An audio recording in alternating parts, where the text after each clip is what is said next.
Bonjour à toutes, bonjour à tous. Extrêmement content à plus d'un titre de vous faire cette vidéo sur mon avis de Pillars of Eternity. Alors c'est le premier du nom.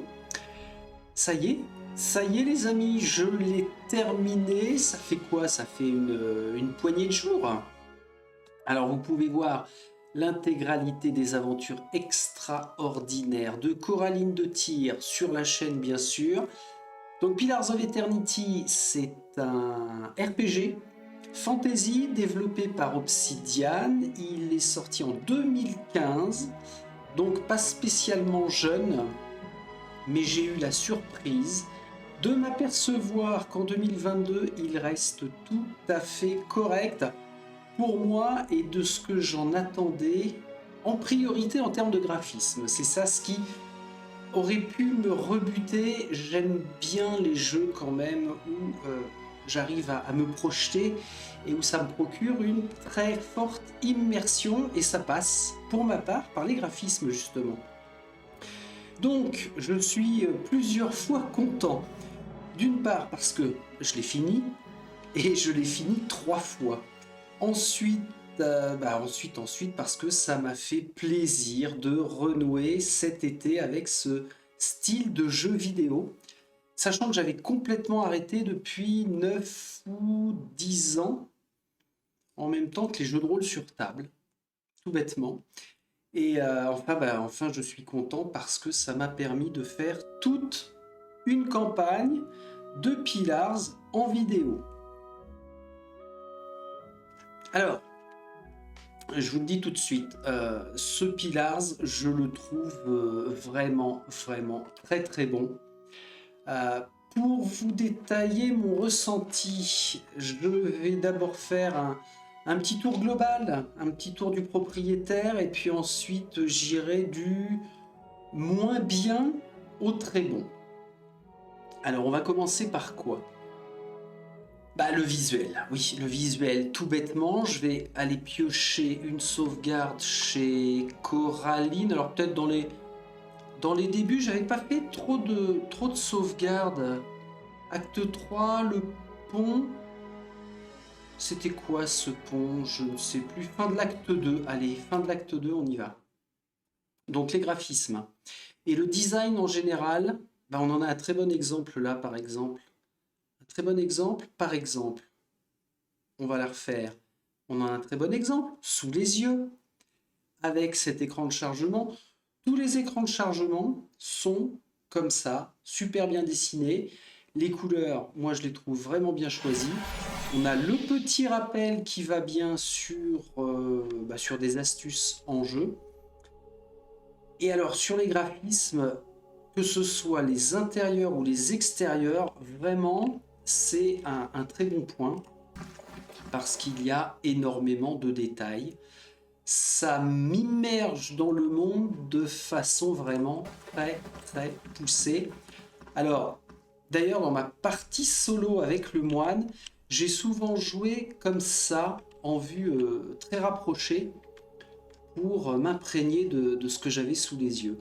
Et là, on a la bibliothèque, un coffre, les tabourets, la table qui est garnie sur les murs, c'est pareil. On a systématiquement plein de choses à regarder. Et c'est valable pour tous les intérieurs, que ce soit les maisons, les donjons, les cryptes, enfin tous les lieux dans lesquels on va traîner nos bottes. Le bureau, la chambre, voilà, on a toujours plein de détails. Les bougies qui sont allumées, tiens, sur le mur là, j'étais même pas sûr d'avoir fait gaffe à ça. On a plusieurs choses de punaisées, avec le petit descriptif. Et bien là, ça nous dit que les notes sont incompréhensibles. Mais enfin, tout est comme ça. Pour les extérieurs, quand même, les ombres ensoleillées, ça, on est plutôt sur du combat final. L'île de la sépulture. Ah, c'est trop proche de la fin, ça. Les chemins infinis. On va en reparler des chemins infinis. Bon, je vais pas avoir trop le choix, finalement, hein. Ah mais si, je sais ce qu'on va faire. On va changer, on va prendre par exemple Roten. Roten, me semble-t-il, c'était justement mon moine. On va charger le tout début de Roten, le moine, pour faire une petite comparaison avec les extérieurs. Là, on a avec les intérieurs, pardon. Là, on a encore une fois un écran de chargement. Ah ben voilà. Typiquement, comme je vous disais, quand j'ai démarré Pillars, à plusieurs endroits, j'étais en vue très très rapprochée. Regardez le chariot. C'est excellent. Vraiment excellent. Le petit campement là. On a le couchage, on a des bouteilles, on retrouve les tabourets. Et même les postures des PNJ sont plutôt bien faites. Ils bougent de temps en temps, alors c'est très subtil, mais franchement, graphiquement, moi je m'y suis largement retrouvé. Une autre chose aussi qui m'avait accroché, quand on va dans l'encyclopédie, notamment le bestiaire, forcément, j'ai aucune entrée puisque je n'ai tapé personne là, c'est un vrai début de jeu. Alors, on va aller piocher chez qui? Bah, quand même, Coraline a été à l'honneur sur la chaîne pendant plusieurs semaines. Combat final, reprise. Tiens, on va prendre ça parce que là, avec une sauvegarde qui va nous rapprocher de la fin, forcément, on a un bestiaire qui est plutôt fourni. Et ce que je veux vous montrer, c'est les dessins à l'intérieur du bestiaire pour chaque type de créature que l'on rencontre. Et bien ça aussi, ça m'a beaucoup plu. Les animaux, voilà, c'est dessiné, c'est propre. Et le fait que ce soit juste en noir et blanc, ça ne m'a pas dérangé. Moi j'aime beaucoup les dessins en couleur, mais là, pour le coup, c'est vraiment très très sympa. Oui, les vitraques, vraiment très fun. Les witch, assez inquiétants, les witch, sachant que ce sont des enfants dont les âmes ont quitté leur corps. Un peu flippant. Et les saloperies de Xorip. Les voilà. Parce que parfois, certains trouvaient que ça pixelisait pas mal et qu'il n'y avait pas assez de détails sur les modèles quand on les voyait de près comme ça. Bah, pour le coup, en dessin, on se rend vraiment compte de ce quoi on a à faire en combat. Donc, vraiment excellent sur les graphismes. Et pour en finir avec un petit peu l'effet pixelisation, je m'attendais à pire par rapport à un jeu qui a maintenant 7 ans. Là, on est en mode attente. Quand je vous disais que on bouge légèrement, ben voilà, c'est suffisant en fait. Il n'y a pas besoin d'en faire des caisses. On est en attente, on respire. En plus, on est en furtif. Donc on sent que l'on retient notre respiration. Et ça, en immersion, c'est top. Et bien là, vous voyez, j'avais pas spécialement fait gaffe à ça. Alors ça, c'est vraiment marrant. Je les redresse là, on est en position normale, et ben on n'a plus cette accentuation de la respiration où on retient notre souffle. Alors, quand je vous disais que c'était bien. Ensuite, le son. Le son, vraiment pareil, il n'y a pas eu de souci.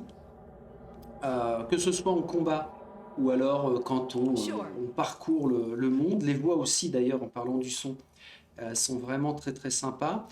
La musique, alors pour les besoins de l'enregistrement de la campagne, j'ai systématiquement mis au minimum, mais sinon, je crois pas qu'elle m'ait transcendé, mais les morceaux que l'on a régulièrement même pendant tout le jeu, la musique est pas trop mal.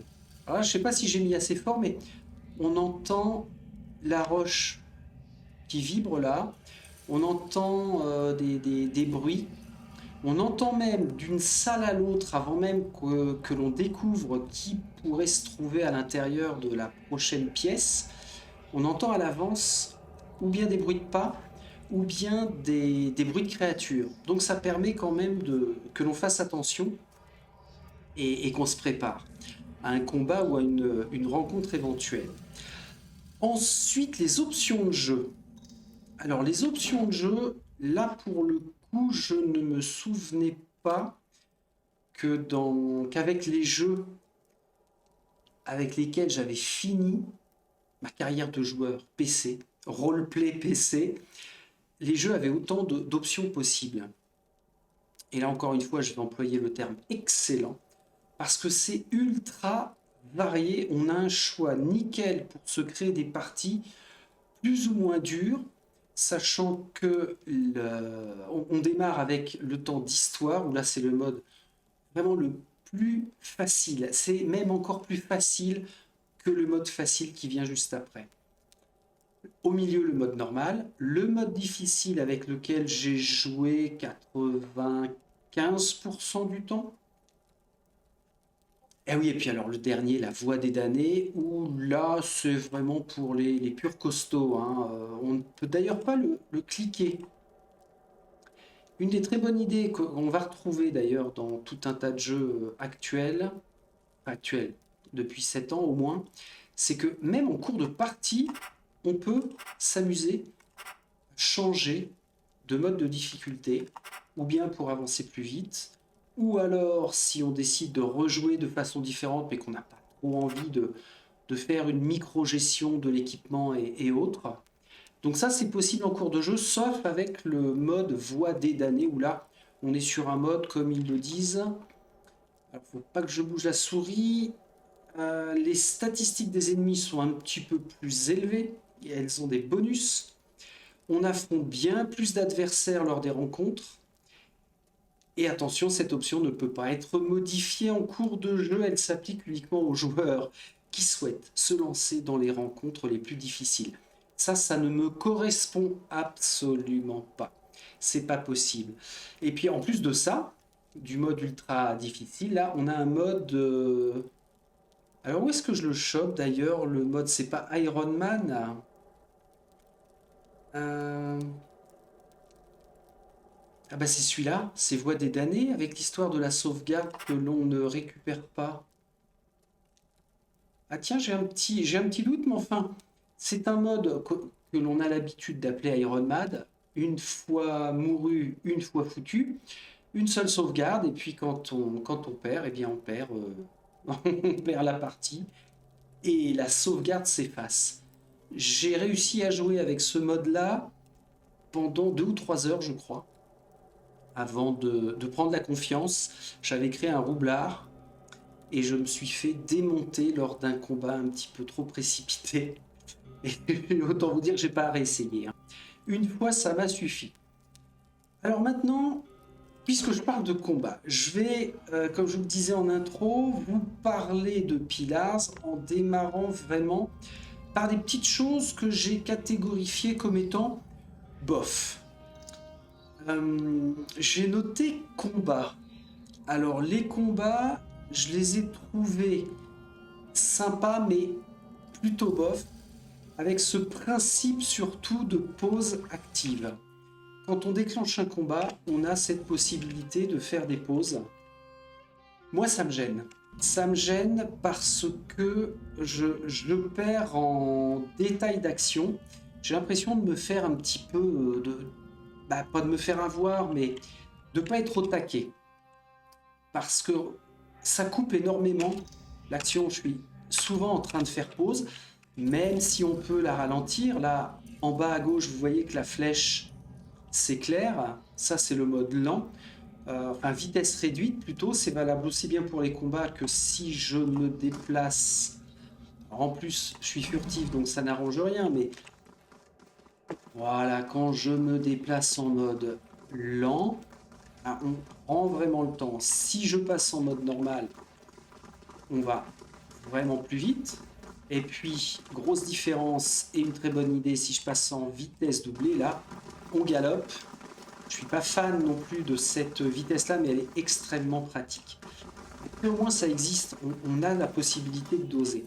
Mais pour en revenir au combat, moi, je préfère largement les combats au tour à tour parce que on n'a pas cette... Enfin, je n'ai pas cette impression de de devoir tout le temps m'arrêter. Mais c'est pas qu'une impression d'ailleurs, parce que je suis tout le temps obligé de m'arrêter pour dire, toi tu vas là, toi tu fais ça, toi tu prends ça, j'active telle chose sur un tel, je relâche et on voit un petit peu le bazar que ça donne. Euh, c'est un style de jeu, ceci dit, très honnêtement, si je l'ai mis en bas, c'est bien évidemment parce que je l'ai accepté tout de suite, hein, cette façon de gestion de combat. Euh, Ça m'a fait râler à quelques reprises, mais sur l'ensemble, on s'y fait. Ensuite, en bof, les dialogues. Alors là, c'est un petit peu particulier parce que on est dans un jeu roleplay. J'adore les jeux de rôle, que ce soit sur table, les jeux de rôle via jeux de société ou les jeux de rôle comme la version PC. J'adore ça. Mais là, pour le coup, les dialogues de Pillars, je les ai trouvés un petit peu longs, avec une histoire qui n'était pas toujours évidente à suivre, notamment avec la quête principale. C'est le plus gros défaut que j'y ai trouvé. Autant les tâches qui sont des sous-quêtes.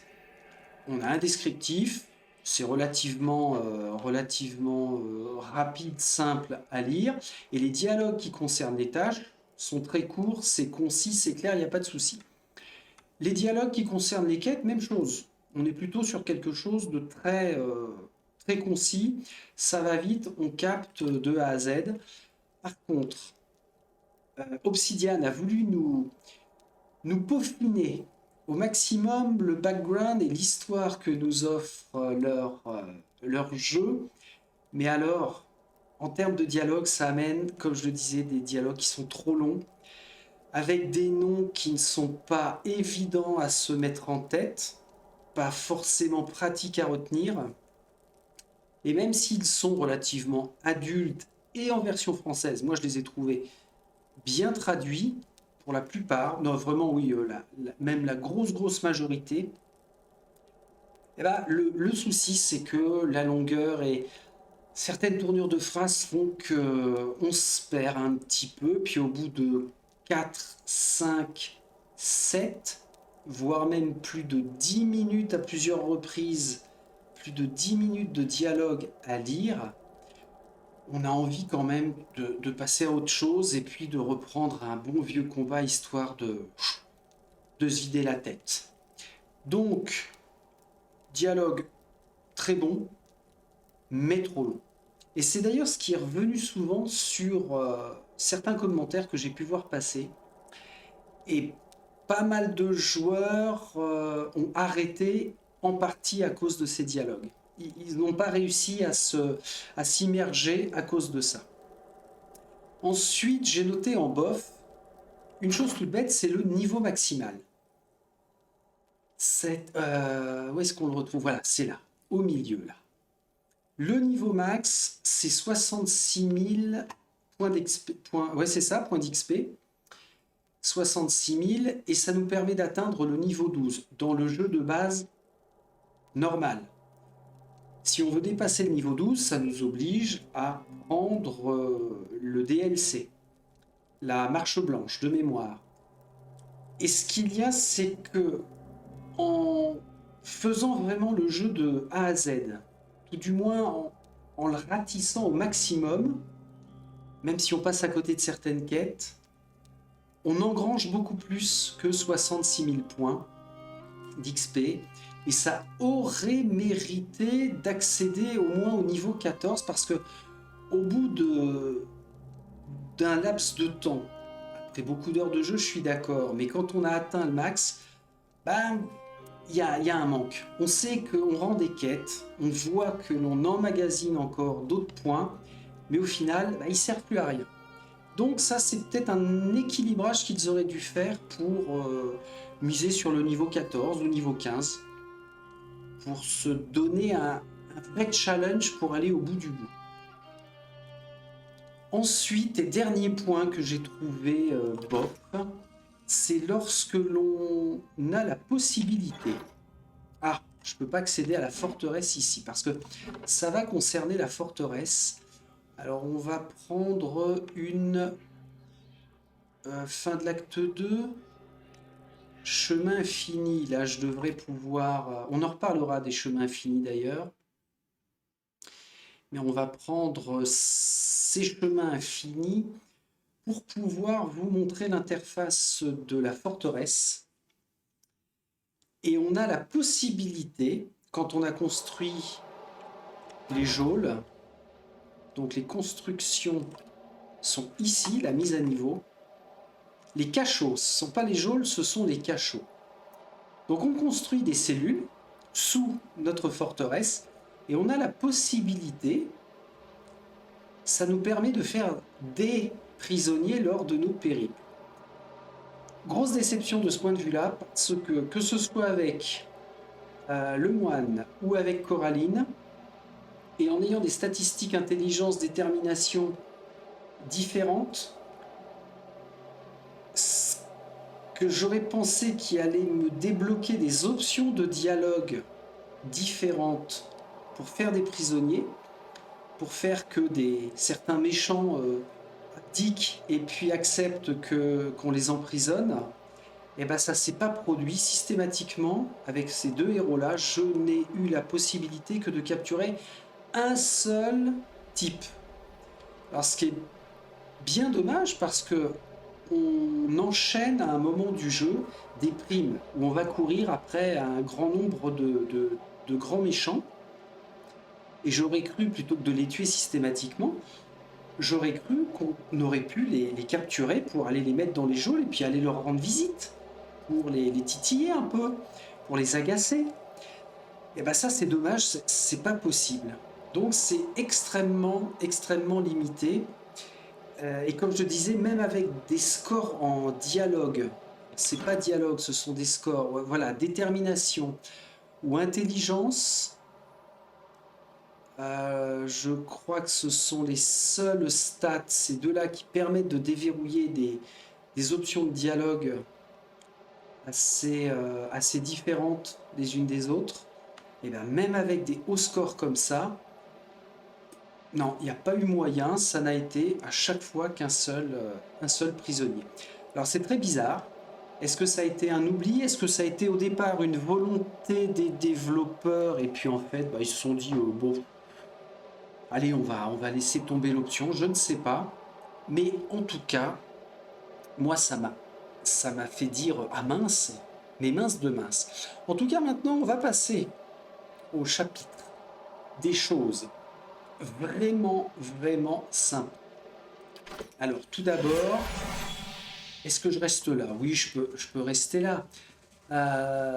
Tout d'abord, on a les contributeurs sous forme de PNJ.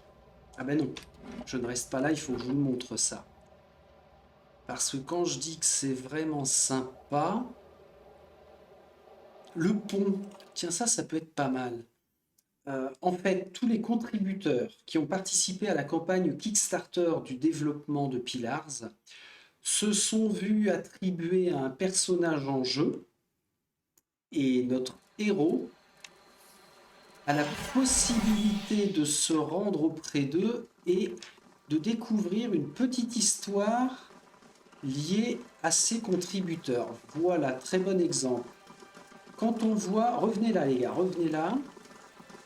Quand on voit un PNJ comme ça, qui a son nom sur fond un petit peu doré-vert, contrairement aux PNJ classiques qui ont un fond gris, et bien en fait, on sait que c'est un contributeur sur la campagne Kickstarter, et on va s'adresser à lui.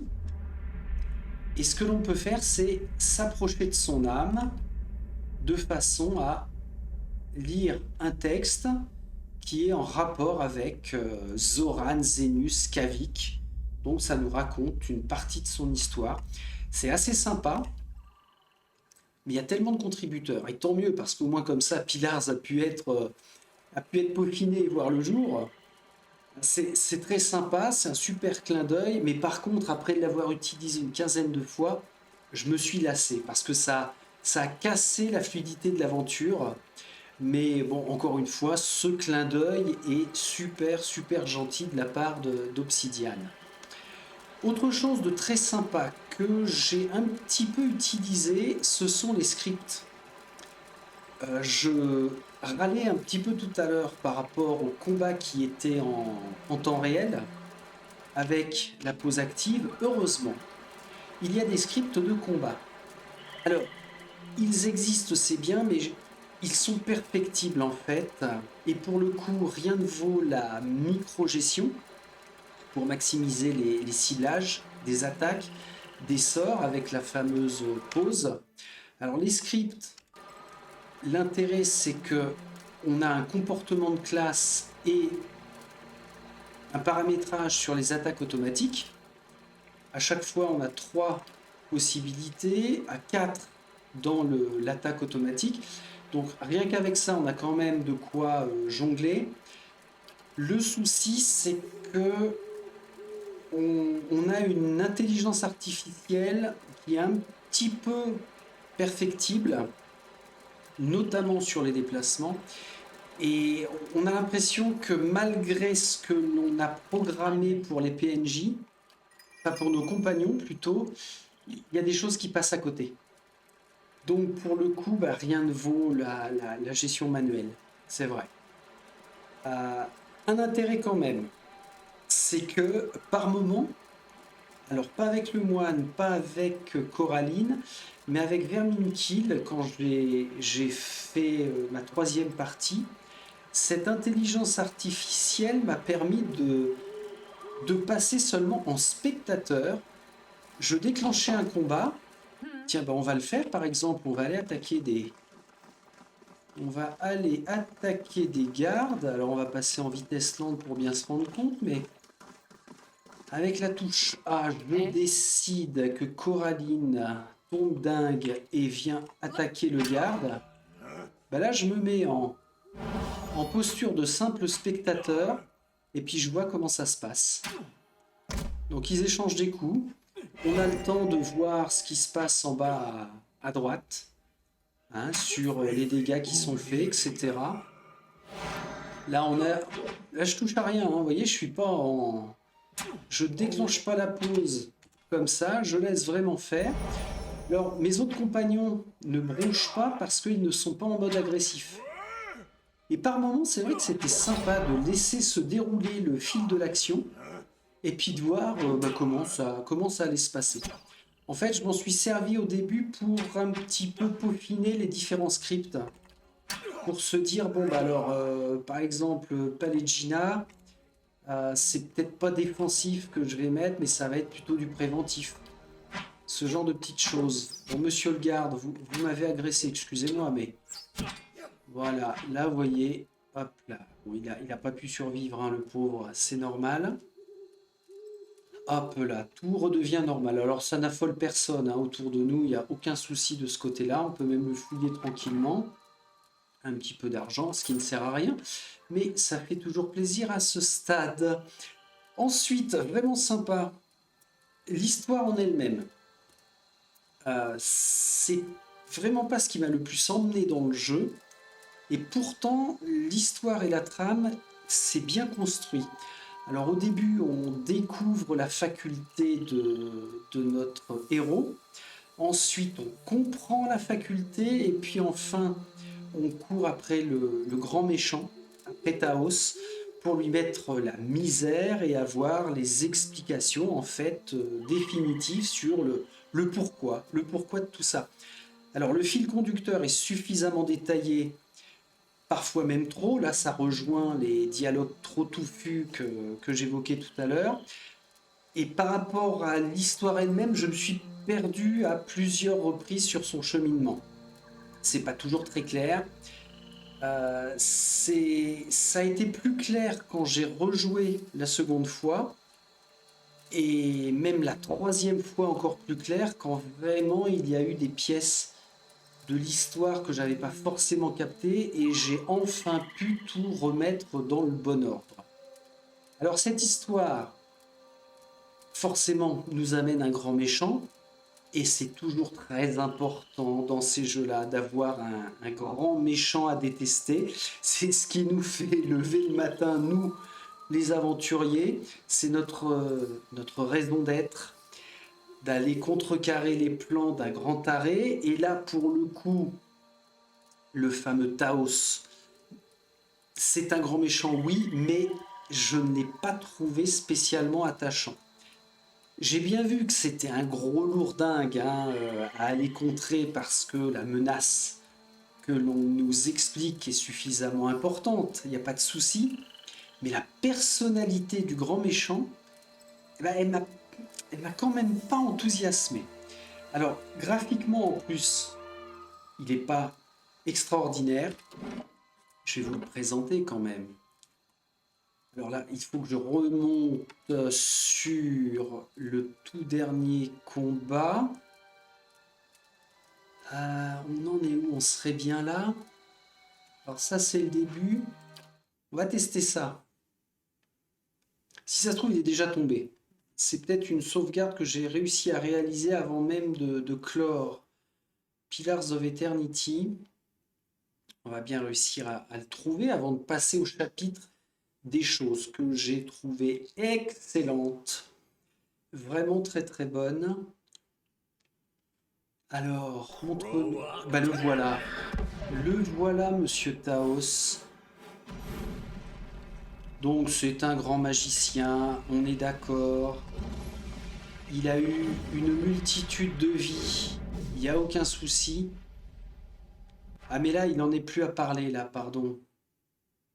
Pardon. Bon, bah, on ne verra pas son portrait, à moins que j'ai jamais testé. Si je teste dans le bestiaire, non, on va pas le trouver comme ça.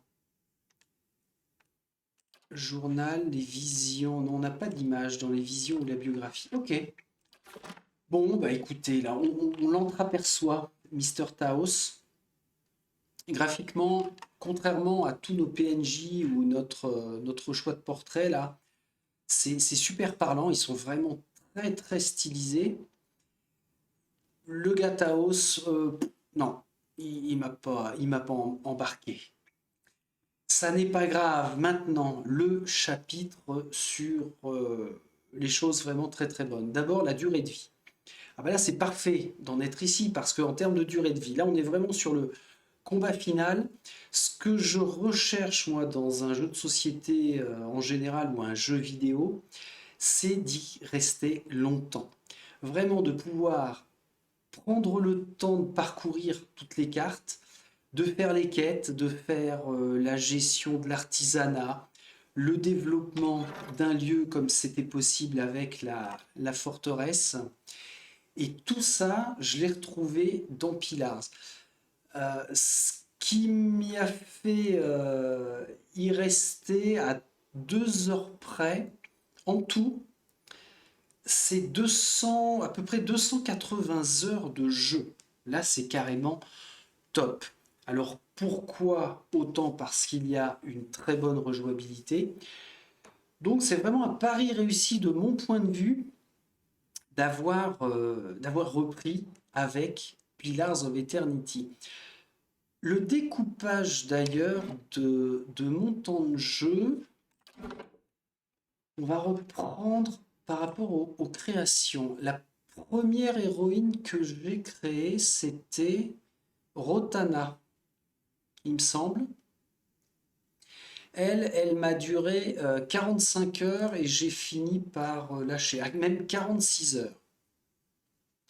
Et j'ai fini par la lâcher parce que, pas, au final, pas plus envie que ça de persévérer avec elle. J'avais pas vraiment choisi mon orientation. Est-ce que j'allais être neutre, plutôt gentil, plutôt bad? J'étais pas bien fixé, mais enfin, ça m'a permis quand même de découvrir. La deuxième héroïne créée, c'était Tana. Alors là, je l'ai joué quoi? 9 heures? Non, elle m'a pas plu. C'était la barbare, je crois. J'ai vraiment pas persévéré. Et puis le troisième héros, Rotten, avec lequel j'ai eu 66 heures et je l'ai fini, ce Pillars. Je l'ai fini une première fois. La quatrième héroïne créée, parce que j'avais vraiment envie, ça a été Miss Coraline de Tyr, notre paladine prestigieuse que l'on connaît, où là on est quand même à 80 heures de jeu, ce qui pour moi est vraiment énorme. J'ai j'ai encore pris plus le temps de faire tout ce que j'avais envie de faire avec elle. Mais vraiment, la totale. Et puis en parallèle de Coraline, j'avais recommencé avec Vermine Kill pour jouer à l'opposé. Avoir le fun de jouer du côté du mal. Et surtout pour voir de quelle façon nos choix de réponse dans les dialogues allaient être différents de Coraline, qui elle était vraiment du côté bon. Et ça a été vraiment très marqué, donc très sympa. Et Vermine Kill, j'en étais à 37 heures, donc tout ça mis bout à bout, on n'est pas loin des 280 heures. Alors, un petit bémol quand même, euh, avec Vermine Kill sur la durée de vie, mais là ça vient de moi, c'est que j'ai eu un petit effet d'essoufflement, un petit effet de lassitude même, je pourrais dire. Alors ce qui est normal, hein, vu le nombre d'heures déjà que j'y avais passé. Je suis quand même allé au bout, mais en passant en mode histoire, voire très facile. Ce qui fait que ça m'a permis de voir quand même une fin différente par rapport aux tableaux qui défilent et qui reprennent l'ensemble de nos grandes actions de l'aventure. Eh bien, ces tableaux de fin étaient vraiment, enfin vraiment, pas que j'exagère. Il y avait une grande part de différence entre ce qu'a accompli Coraline et ce qu'a accompli Vermine Kill au bout du compte. Alors en parlant de tous ces héros justement, la possibilité de création, je voulais du choix, comme un petit peu avec la difficulté que j'ai évoquée. Si on fait nouvelle partie, mais oui en mode facile, ce sera très bien. La création du héros offre un choix assez conséquent, que ce soit pour les classes ou bien pour les portraits. Et d'ailleurs, ça me fait tilt là par rapport aux portraits que j'ai pu trouver dans Pathfinder. C'est minimaliste, alors que là, quand on se met à créer un héros, on a vraiment pas mal de choix. Alors, je ne sais plus à quel moment les portraits arrivent. Mais oui, on va prendre ça. Mais oui, c'est très bien. Oui, il est aristocrate. Voilà. On a 99 portraits. Donc, franchement, 99, c'est pas une vingtaine que l'on peut avoir sur d'autres jeux. Là, je citais Pathfinder parce que j'étais extrêmement déçu du peu de choix qu'on pouvait avoir, sachant que plus ils nous mettent de races et en plus décliné avec les deux sexes, masculin, féminin, forcément, ça limite très très rapidement. Et bien là, déjà, vous voyez les moines, rien que pour masculin, on en a deux. Deux qui sont assez typés. Et c'est comme ça pour toutes les classes. Donc, franchement, super bonne approche qui nous ait laissé autant de choix. Après, la courbe de progression, quand on démarre, que nous sommes un tout jeune aventurier fraîchement créé et que l'on va jusqu'au niveau max, donc le niveau 12, hein, sans le DLC, ben la courbe de progression était vraiment bonne. Avec une particularité quand même, c'est qu'il n'y a pas de distinction qui est faite sur les niveaux de quête ou sur toutes les zones plus ou moins difficiles que l'on va pouvoir avoir. Et ça, c'est piégeux. Parce que on va parfois se confronter à un combat, on se prend une tôle monumentale et on comprend pas forcément tout de suite que c'est parce que en fait on n'a pas le niveau, tout bêtement. Il peut manquer 1 ou 2 niveaux. Et moi, pour le coup, ça tombait bien parce que j'ai horreur de devoir recommencer un combat 4, 5, 6, 7 fois en me disant ça va finir par passer. Non, moi je le fais 2-3 fois éventuellement. Et si je vois que ça passe pas, je vais voir ailleurs. Et bien dans certains jeux, tels qu'ils étaient il y a encore une dizaine d'années, dans mon souvenir, il y avait cette notion de niveau. On nous disait clairement, ben voilà, cette zone-là, ça va être pour le niveau 1 à 3, cette zone-là 4 à 7, etc. etc. Et le meilleur exemple, c'est qu'au tout début, on a une caverne avec un ours, et clairement, il faut lui foutre la paix à cet ours. Parce que non, on ne peut pas aller lui chatouiller sous l'entrejambe, c'est pas possible. Il faut attendre d'avoir un ou deux niveaux de plus ou revenir avec les premiers compagnons qu'on va embaucher pour lui mettre une tôle, parce que sinon, c'est peine perdue. Et encore une fois, il n'y a rien qui nous l'indique. Alors, vu qu'avant de me lancer dans Pilar, j'avais vu quelques vidéos, c'était redondant, les youtubeurs en parlaient de cette différence de niveau, donc je savais que l'ours, de toute façon, je ne pourrais pas l'affronter, mais encore une fois, il n'y a rien qui nous l'a dit. Mais c'est assez jouissif de découvrir certaines zones avec certains ennemis qui vont être vraiment costauds. Donc ça, c'était pour la courbe de progression. Ensuite, la fluidité du jeu. Alors, la fluidité du jeu, c'est-à-dire le fait de pouvoir alterner les combats et les dialogues, de passer au commerce, de passer à la gestion de notre forteresse. C'est ça ce que j'appelle la fluidité du jeu. Et ben en fait, c'est vraiment bien.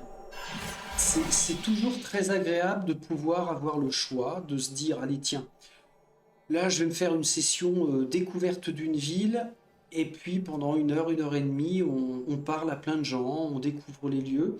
Ou alors à l'inverse, de dire, non, là ça va être une session de jeu, tabassage en règle, et puis on va se lancer à la poursuite des primes pour aller tabasser 4-5 gros ennemis d'affilée. Donc ça, cette courbe de progression là, elle est vraiment très très bonne. Et pardon, pas la courbe de progression, la fluidité. La gestion des personnages aussi. Quand on a une team qui est complètement constituée, bah, la gestion des personnages, c'est pareil, ça m'a tout de suite interpellé. C'est vraiment excellent parce que j'y ai rien trouvé d'indigeste. Alors oui, c'est fourni, mais c'est toujours très clair. Les traductions, encore une fois, en français sont vraiment très très bonnes. Il n'y a pas d'ambiguïté. C'est très rare que j'ai eu à chercher une information où je ne savais pas aller la trouver. Et puis vous voyez, hein, quand je dis que c'est fourni, là on est sur la fin de jeu. Mais il y a beaucoup de talents qui sont débloqués, encore plus de capacités. Et c'est généralement valable pour l'ensemble de nos compagnons. Donc ça, c'est cette gestion sur la feuille, oui c'est ça, la feuille de perso, elle est très bien. Et sur les feuilles d'inventaire, c'est pareil. J'aime bien ce système où on a par personnage un inventaire limité, mais on a un accès très rapide à la réserve. Alors ça fait partie d'une option de difficulté d'ailleurs, la réserve. Ou bien vous autorisez à y avoir accès quel que soit l'endroit du jeu où vous êtes, dans lequel vous êtes, pardon, ou alors vous limitez l'accès à la réserve seulement dans les zones de repos et dans les villes, tout bêtement. Au moins c'est un choix qui est possible. Et en fait, bah, le tri par les onglets, c'est pas du tout indigeste, hein, c'est vraiment très très fun. Les onglets, pas les onglets, les icônes, pardon, graphiquement sont très parlants. Donc, toute la gestion, vraiment au top. Ce qu'il y a, c'est que c'est assez condensé et ils ont eu la bonne idée de mettre ça dans un cadre beaucoup plus petit que l'intégralité de notre écran. Je vais recomparer encore une fois parce que c'est le dernier que j'ai en tête avec Pathfinder, ou peut-être même Solasta d'après ce que j'ai vu, où les feuilles de perso prennent tout l'écran. Ben, je trouve ça dérangeant parce que c'est pas condensé, on est obligé de se balader en haut à droite, en bas à gauche, c'est plus pénible, alors que là, franchement, c'est synthétique, c'est top. Ensuite, la gestion de la forteresse, ben, j'en ai parlé rapidement tout à l'heure. Alors forcément, c'est une sauvegarde sur laquelle je ne peux pas aller, décidément. Je vais peut-être reprendre avec Vermina, notre ami Ah oui, alors en plus, c'est bien parce que le petit père Vermine, vu qu'il jouait différemment de Coraline, c'était le but, c'est pour ça que je me suis autant amusé avec Pilars. Eh bien, le petit père Vermine, lui, sa forteresse, il en avait un petit peu rien à secouer. Donc, il a pris le parti de ne vraiment pas la développer énormément. Alors là, ça tombe bien puisqu'il y est. Hop. Donc, le développement de la forteresse. J'avais lu quelques critiques qui disaient ouais, c'est un peu naze, c'est juste comme ça a été rajouté, on dirait que ça a été fait à l'arrache. Franchement, je trouve pas. Parce que les deux notions de bonus que ça amène, à la fois sur le prestige et sur la sécurité, eh bien ces deux notions-là sont déverrouillées. Enfin, c'est pas qu'elles sont déverrouillées, pardon, elles sont augmentées. On voit les bonus là que ça donne, plus 1 en prestige, plus 2 en sécurité, quand je développe la barbacane orientale. Et chaque construction va nous amener ces petits bonus. En plus, on a un petit texte qui va nous expliquer ce que ça va permettre de faire. Et visuellement, on l'a. Si je vais à l'extérieur, parce que là, je pense pas pouvoir afficher la carte d'ici, non. Il faut forcément que je sois à l'extérieur. Tiens, au passage, les écrans de chargement intermédiaires que l'on a sont toujours en relation avec le lieu dans lequel on se trouve actuellement. C'était à noter quand même. Alors cette forteresse, visuellement, quand on arrive, eh ben, c'est exactement ça ce que l'on a. On a des bouts de baraques déglingués parce que c'est un site qui est tombé en ruine. Et au fur et à mesure que l'on va progresser, pour peu que l'on veuille bien les reconstruire, bah, c'était le cas avec cette zone-là, par exemple, ce bâtiment-là. De l'extérieur, quand on arrive, il est en ruine. Et là, le fait d'avoir investi pas mal de pièces d'argent dans Bright Hollow, voilà, ça a été la restauration de Bright Hollow. Visuellement, on a quelque chose de très top. Et quand on prend la carte de notre forteresse, ben on voit bien les progrès qu'on fait. Et à chaque fois qu'on déverrouille une nouvelle zone, on a la petite pastille jaune là, et ça nous indique le lieu. Là en haut à gauche, c'est la loge du gardien. Donc on sait qu'on peut y accéder. Et ben, mine de rien, ça rajoute du fun et ça donne de la variété au jeu. On ne fait pas seulement 50 000 heures de dialogue et on ne fait pas seulement des combats. Pour ceux que ça intéresse, et je pense qu'ils sont assez nombreux, il y a toute cette gestion de la forteresse. Alors, on a là, comme on le voit sur la feuille de parchemin, le statut, comme ils l'appellent. Donc, c'est des petits événements qui se produisent et on en a les tenants et les aboutissants. Là, ce sont certaines actions que l'on peut faire et on peut même envoyer nos PNJ, pas nos PNJ décidément, certains de nos compagnons en mission. Ici, c'est la mise à niveau donc pour nos constructions. On peut embaucher des mercenaires, toujours dans l'optique d'augmenter le prestige et la sécurité, mais aussi pour se défendre. D'ailleurs, j'ai cru voir un monsieur tout à l'heure. Alors, les mercenaires que l'on embauche sont aussi bien à l'extérieur qu'à l'intérieur. Là, on va peut-être pas forcer... Ah si, là, il y en a un. En fait, c'est qui patrouille. Ah bah, il y en a même deux, c'est bien les gars. Ça glande pas. Vous êtes... J'attends vos ordres, mseigneur. Donc ils sont là. Physiquement, on les voit et parfois on a des combats qui se déclenchent parce que on a des tentatives d'incursion de certains de nos ennemis ou de brigands. Donc on peut en embaucher jusqu'à 8 et il faut faire attention parce que il y en a certains suite à ces attaques que l'on subit, certains qui vont tomber, qui vont mourir, donc il faut les remplacer. Et bien sûr, ça coûte de l'argent. Paye par jour. Donc On a une gestion des caisses à avoir.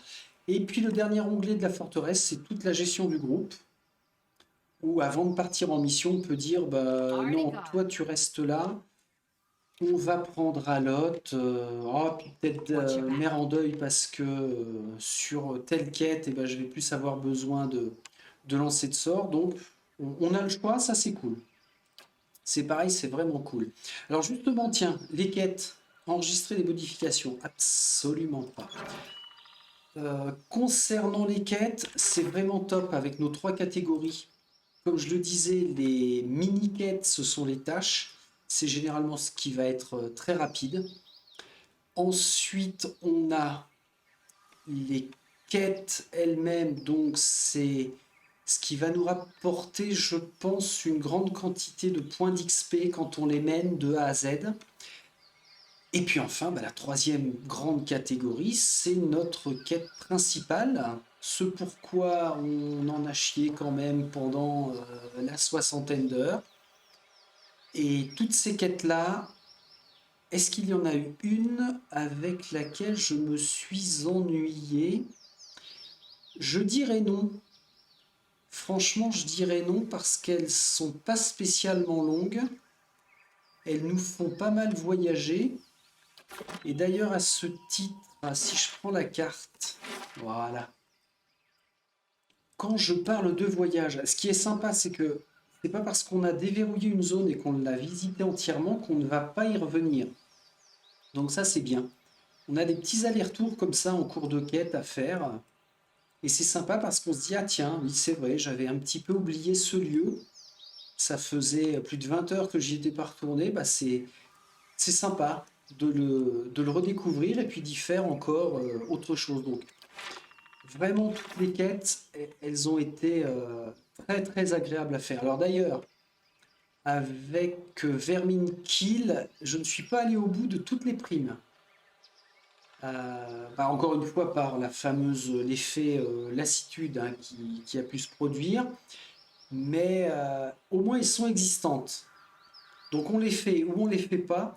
Et parfois même, ce qui est sympa, c'est que on va passer à côté d'une quête. On a le petit bandeau qui s'affiche en haut à gauche. On passe à côté d'une quête parce que ou bien on a tué une personne qu'il ne fallait pas, ou alors on a répondu quelque chose qui ne déclenchait pas la quête, et ça amène la fameuse rejouabilité. Après, ce que j'ai vraiment trouvé bon, c'était le système d'artisanat et d'enchantement. Alors ça, on va le trouver, voilà, sur l'inventaire artisanat. Donc on peut faire pas mal de types de nourriture différentes. C'est pas primordial, c'est pas obligatoire de faire ça, mais par contre ça amène de la variété. Et ça, moi, c'est ce qui m'a plu, bien évidemment. Donc on peut faire de la nourriture pour booster pendant quelques minutes nos stats. On peut produire des parchemins et on peut produire des potions. Ça, franchement, on a de quoi faire hein, avec tous les ingrédients que l'on ramasse. Alors c'est ici, voilà. Tous ces ingrédients-là, c'est pour l'artisanat nourriture. Et puis tous les... où est-ce qu'ils sont? Nourriture, ingrédients. Ah bah ça c'est l'ensemble, c'est à la fois nourriture et à la fois pour l'enchantement. Parce que c'est pareil, les enchantements sur les armures ou sur les armes, alors uniquement celles qui sont sur fond jaune, voilà, on peut créer des enchantements et c'est pareil, il faut trouver pas mal de composants, généralement sur les créatures que l'on va éliminer. Et ça coûte de l'argent, donc encore une fois, il faut faire gaffe à ce qu'on a d'avance ou pas, mais ça permet de redonner des bonus permanents sur tout l'équipement que l'on va transporter et utiliser. Donc ça, c'est vraiment très très bien. Et je l'ai déjà prononcé à plusieurs reprises, le terme rejouabilité. Là, pour le coup, c'est vraiment, vraiment au top. Que ce soit par rapport au choix de la difficulté. On peut très bien commencer en mode facile et puis une fois qu'on a le jeu en main, eh ben on passe en mode difficile. Ou à l'inverse, moi ce que j'ai fait avec Vermin Kill au bout d'un moment, j'avais fait 3 fois en mode difficile, puis je me suis dit, bah tiens, j'ai vraiment envie d'aller au bout, parce que je prends plaisir à le faire 3 fois, mais par contre, je vais baisser la difficulté pour pouvoir moins subir et puis que ce soit vraiment moins prise de tête, tout simplement. Donc, la rejouabilité, pas de déception par rapport à ça. Ce qui m'a amené à le faire 3 fois, là je suis en train de percuter, c'est que le démarrage, c'est que le moine, donc Roten, j'ai dû le faire en normal. Ouais, j'ai dû le jouer en normal avec un positionnement de personnalité qui était vraiment très neutre. Il voulait pas se fâcher, il voulait pas envoyer chier les PNJ. Au bout d'un moment, j'étais bien lancé, donc je suis allé au bout, mais je me suis dit non, quand même. Je me rappelle de certaines parties, notamment à Baldur et autres, où je jouais généralement paladin ou clerc, vraiment du côté bon. Ça valait le coup. Ça valait le coup de créer la petite Coraline pour le rejouer Spilars et puis de le jouer à fond justement. Et puis à l'inverse, bah, de créer Verminkill, parce que Verminkill, on est plutôt sur quelqu'un très centré sur lui-même et très concentré sur le pognon, sa petite personne. Donc ça m'a fait 3 façons de jouer que j'ai vraiment pas regretté du tout. Ensuite, le système de faction. Alors on va le retrouver où le système de faction? Bah, c'était principalement ici réputation de groupe. Ah voilà, ils sont là. Dans le jeu, on a possibilité de s'allier avec une des 3 factions que sont les Chevaliers du Creuset, les Douzaines ou la Maison Doménel. Et ces 3 factions-là ont un mode de pensée et une approche de la vie en général qui est assez différente, assez opposée. Et bien ça, c'est excellent parce qu'en fonction du personnage que l'on veut incarner, on va avoir plus d'affinité ou bien avec les chevaliers, ou bien avec les douzaines, ou bien avec la maison Doménel. Par exemple, cette petite pourriture de Verminkill, on voit qu'il est champion avec la maison Doménel, et la maison Doménel, ce sont ceux qui sont affiliés au grand banditisme, purement et simplement. Et ça a été vraiment sympa de découvrir leurs quêtes. Alors, il n'y en a pas 50 hein, des quêtes par rapport à chacune des factions, là. Mais quand même, ça rajoute un petit côté assez savoureux de découvrir ce qu'on va nous demander et de l'accomplir. Vraiment, vraiment top. Après, une chose qui est très très sympa, ce sont les fins de jeu différentes. Alors, je suis pas sûr qu'elles soient à ce point différentes d'un personnage à l'autre, selon la façon dont on réalise tout notre parcours, qu'on réalise toute l'aventure. Et quand on a joué déjà 3 parties, ce qui potentiellement amène ce ne sont pas des choix. Pour le coup, c'est un défilement de tableaux qui nous rappelle ce par quoi on est passé et les actions qu'on a faites. Et aussi pour nos compagnons, ça nous donne ce qu'ils sont devenus. Donc c'est vraiment assez sympa. Mais au final, je ne pense pas qu'il y en ait tant de différentes que ça. Mais enfin, c'est une très très bonne idée d'avoir exploité cette chose-là. La forteresse, bah, ma foi, je vous en ai déjà parlé hein, quant à toute la gestion que ça apporte, avec quand même, je suis en train de penser, tout à l'heure j'évoquais le prestige et la sécurité. Je ne sais pas dans quelle mesure avoir un haut score nous déclenche ou pas certains événements. J'ai un petit doute parce que sur mes 3 parties, j'ai quand même eu l'impression de revoir systématiquement et à des moments clés en plus les mêmes PNJ qui venaient nous rendre visite. C'est l'impression que ça m'a donné. Alors, je peux me tromper, hein, mais franchement, ouais, c'est ça. Je ne sais pas dans quelle mesure avoir un très très haut score en prestige va nous amener beaucoup plus de personnes de haut rang. Ah, avec Coraline, quand même, si j'y repense, je crois que ça a dû être le cas. Ouais. Et là, avec Vermine Kill, je peux pas dire qu'à ce stade, j'ai eu le haut du panier qui soit venu me visiter. En tout cas, la gestion est très très bonne. Tiens, il y a notre patrouilleur qui repatrouille. C'est bien. Je ne le paye pas rien foutre, celui-là. Euh, une chose aussi qui est vachement bien, et je suis bien placé normalement. Alors, j'aurais pas le nom de ce lieu-là, mais quand on se place là, ah voilà, si je fais ça. Ici, on m'indique cette trappe a été battue par les éléments, la poignée émet un bruit de ferraille, mais la trappe ne s'ouvre pas. Eh bien, figurez-vous que si, elle finit par s'ouvrir, et c'est très fun, il suffit de remettre le bâtiment en place, de le restaurer, et la trappe est utilisable, et ça permet de faire un raccourci avec les chemins infinis.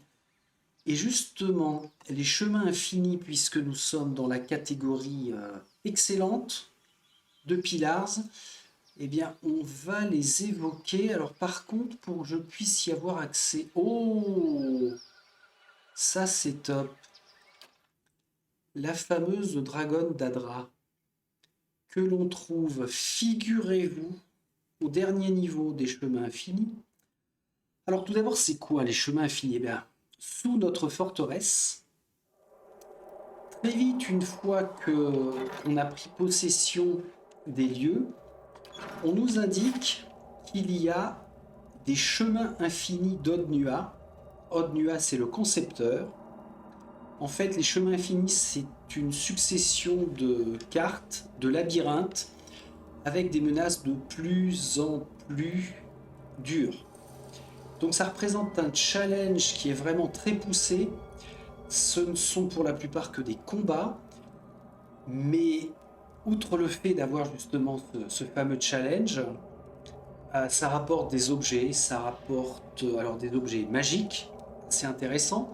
Ça rapporte aussi de l'or, ça rapporte la gloire et puis la grande satisfaction de pouvoir, session après session, aller toujours plus loin.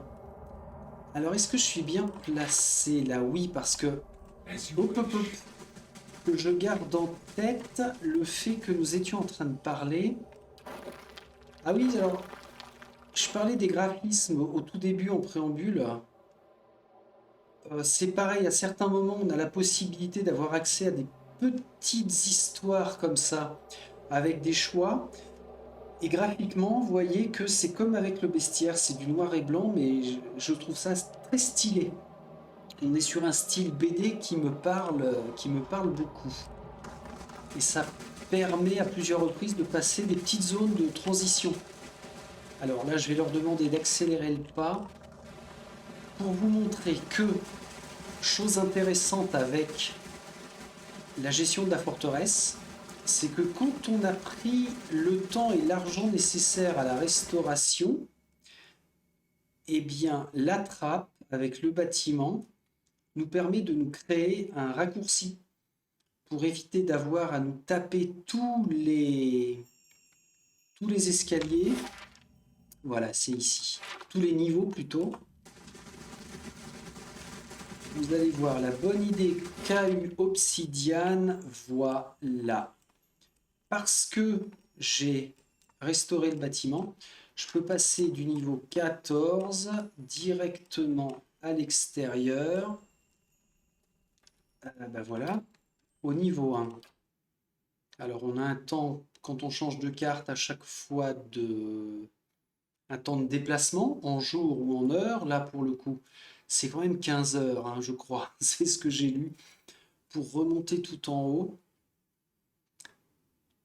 Ah, je l'ai C'est bizarre, normalement d'ici je l'avais déverrouillé. Enfin c'est pour vous expliquer le principe.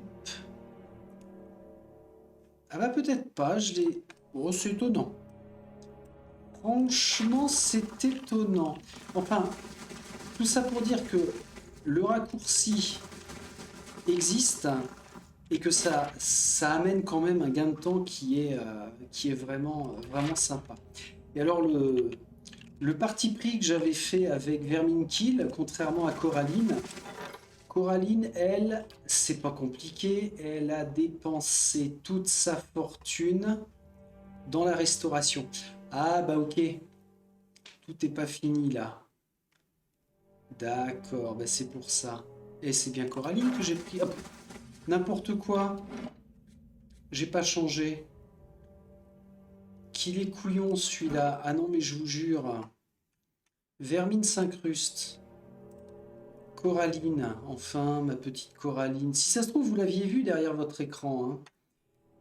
Hein. Dragon d'Adra Forteresse. Allez, je vais vraiment prendre le temps de le faire parce que je vous détaille ce que j'ai pensé de Pillars et vous comprendrez vraiment pourquoi hein, j'ai un verdict à ce point favorable. Ah, je vais pas forcément être le mieux placé pour ça. Restez dans l'ombre les potes. Ah, c'est chaud hein.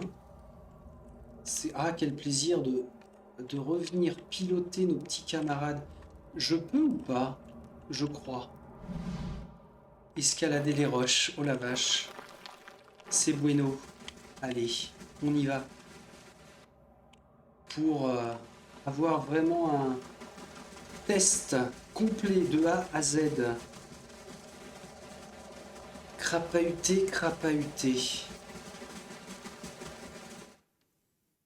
Voilà, je vais en profiter pour boire un coup parce que on parle, mais mine de rien.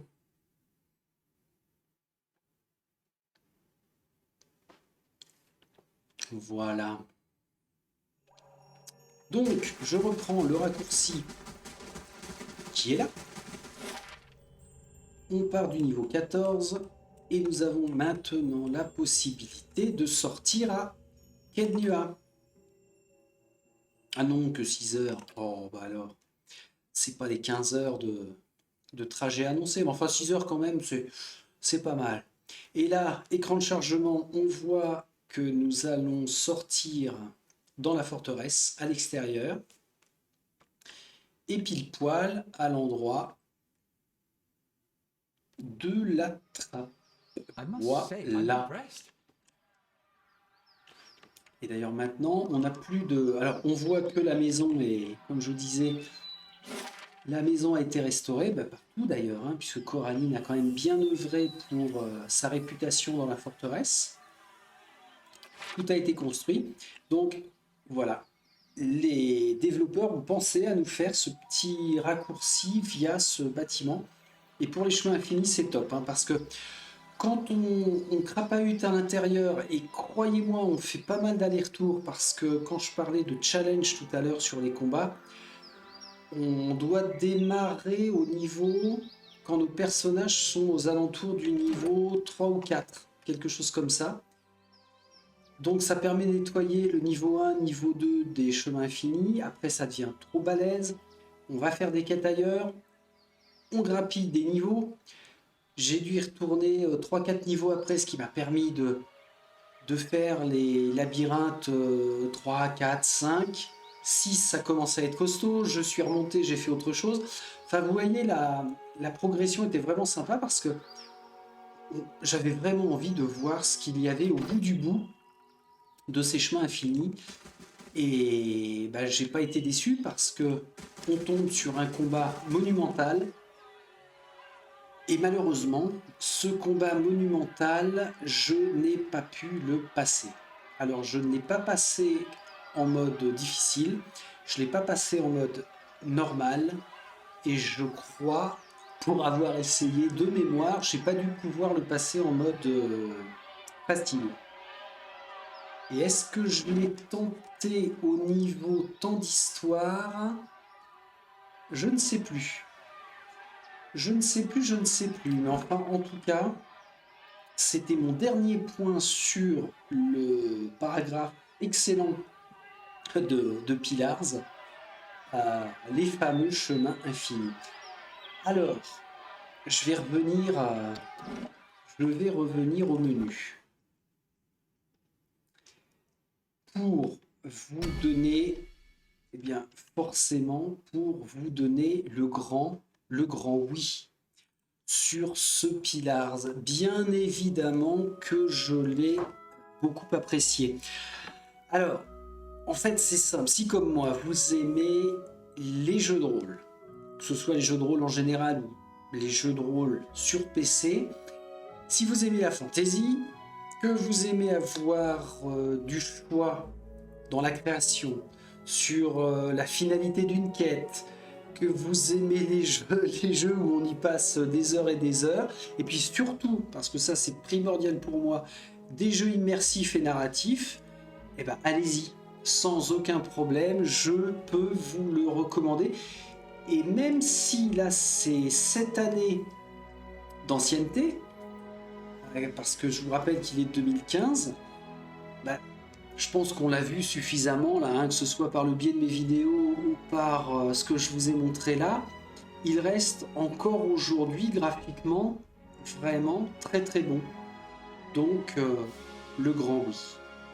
Alors pour conclure, dans le même style de jeu, pour un peu plus tard, jeu de rôle, durée de vie, immersif, narratif, Pillars m'a vraiment donné envie de me faire une liste depuis cet été pour aller voir ailleurs un petit peu ce qui se passait, ce qu'avait fait la concurrence et ce qui allait bien pouvoir me happer. Alors, j'ai déjà évoqué, mais sorti en 2016, il y a Tyranny, 2017 et 2018, on a Divinity Original Sin 2, Pathfinder Kingmaker.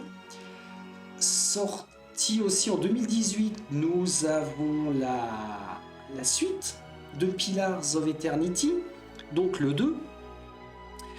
Et après, ça nous rapproche à grands pas de 2022 parce que j'ai noté Wasteland 3 qui lui est sorti en 2020. Solasta, c'était l'année dernière. Oui, c'est ça, Solasta, c'était 2021. En même temps que Pathfinder 2, Wards of the Right House, qui est la suite de Pathfinder Kingmaker. Et puis j'ai grandement louché sur un futur jeu à venir, toujours dans le même style. Et très bonne surprise pour moi, puisque la boucle sera certainement bouclée, sortira l'année prochaine Baldur's Gate 3. Pour l'instant, il est en early access, mais version définitive jouable de A à Z l'année prochaine. Donc, tout cela pour les ambiances fantasy, alors sauf Wasteland 3 qui lui est post-apocalyptique, hein. Mais c'est mon choix que j'ai fait. Alors, j'en avais noté quelques autres parce qu'ils amenaient toujours un côté de gameplay différent et puis une ambiance vraiment très particulière. Puis ça, je me suis dit, quitte à reprendre beaucoup les jeux vidéo, autant blinder le truc et puis parfois sortir un petit peu des sentiers battus. J'avais noté comment c'était déjà King's Arthur Knight's Tale, Expédition Rome, War Tales, et je crois que j'ai noté Lost Elodon. Alors ces quatre-là, King's Arthur, Expédition Rome, War Tales et Lost Elodon, on est sur un registre un petit peu différent. C'est pas vraiment du jeu de rôle, mais on retrouve des notions de micro-gestion, de tour à tour, de combat, de personnalité forte, enfin tout ce que j'aime quoi. Et puis alors il y en a un par contre, je l'ai déjà évoqué sur les dernières vidéos, mais je suis fan de Marvel et il y a Marvel's Midnight Suns qui sort le 2 décembre, donc tout ça pour dire que Si le temps me le permet, je n'en ai pas fini avec les jeux de rôle PC. C'est pas évident de jouer à tout ça, à tous ceux que j'ai cités en vidéo, de les faire en vidéo, mais au moins j'ai du poids pour aller piocher dans les uns ou dans les autres en fonction des humeurs. En tout cas, la suite à ce Pillars en vidéo, ça va être Tyranny et Pathfinder Kingmaker, pour lesquels j'ai pensé à faire des découpages différents. Et puis, vous l'avez compris, Marvel's Midnight Suns pour m'apporter de la variété immédiate. Mais pour en revenir et pour conclure avec Pillars of Eternity, encore une fois, c'est un grand oui. Merci donc à Coraline de Tyr pour nous avoir tenus en haleine pendant toutes ces semaines. Merci à ses compagnons de route. Merci à vous d'avoir suivi. Est-ce que vous l'avez eu ce Pilar? Est-ce que vous l'avez aimé? Est-ce que vous n'avez pas aimé? Éventuellement, dites-nous pourquoi, laissez un petit commentaire. Et puis on va se retrouver très vite pour démarrer d'autres aventures. Je vous dis donc à la prochaine. Merci à vous. Salut, salut!